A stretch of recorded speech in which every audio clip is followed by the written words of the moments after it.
Amis actifs, bonjour, me voici très heureuse de vous retrouver ce jour dans les petites chroniques de Cindy, les conseils tremplins pour booster votre carrière, pour vous présenter cette fois-ci les 10 qualités d'un bon manager.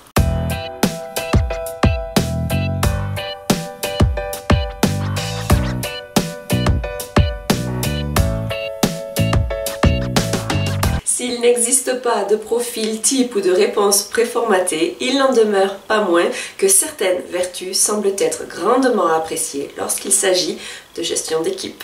Qualité numéro 1, penser positivement. Penser positivement permet d'accompagner son équipe avec clarté, lucidité, entrain et à maintenir ainsi sa motivation élevé. Ça lui permet également d'entrepercevoir la lumière au bout du tunnel et de fait de ne pas s'arrêter aux premières difficultés ou aux premiers obstacles à franchir. Qualité numéro 2, être honnête. Si il peut s'avérer quasi impossible que d'être systématiquement et en toutes circonstances transparent, il n'en demeure pas moins, une fois de plus, qu'inclure au maximum ses collaborateurs leur permettra de suivre un fil conducteur et une logique à même de les rassurer et de leur donner le sentiment qu'ils font partie intégrante des décisions qu'il convient de prendre. Qualité numéro 3, communiquer.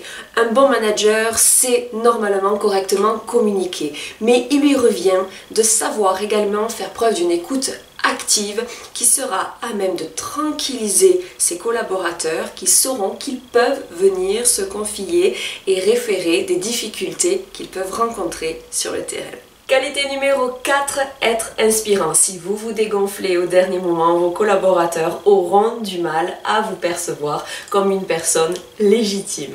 Qualité numéro 5, coordonner l'équipe. Il est primordial de s'assurer que vos collaborateurs sont sur la même longueur d'onde que vous, que les objectifs que vous leur avez présentés sont bel et bien clairs dans leur esprit. Qualité numéro 6, encourager l'équilibre entre vie professionnelle et vie personnelle. N'hésitez pas à encourager vos collaborateurs à privilégier des activités extra-professionnelles.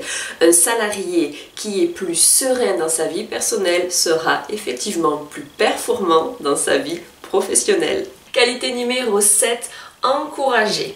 Vos collaborateurs vous seront reconnaissants si vous parvenez à faire preuve d'une certaine reconnaissance à leur égard. Plutôt que de pointer systématiquement du doigt les erreurs qu'ils auraient pu commettre, sachez les remercier et les valoriser pour le travail qu'ils ont réellement et effectivement correctement accompli.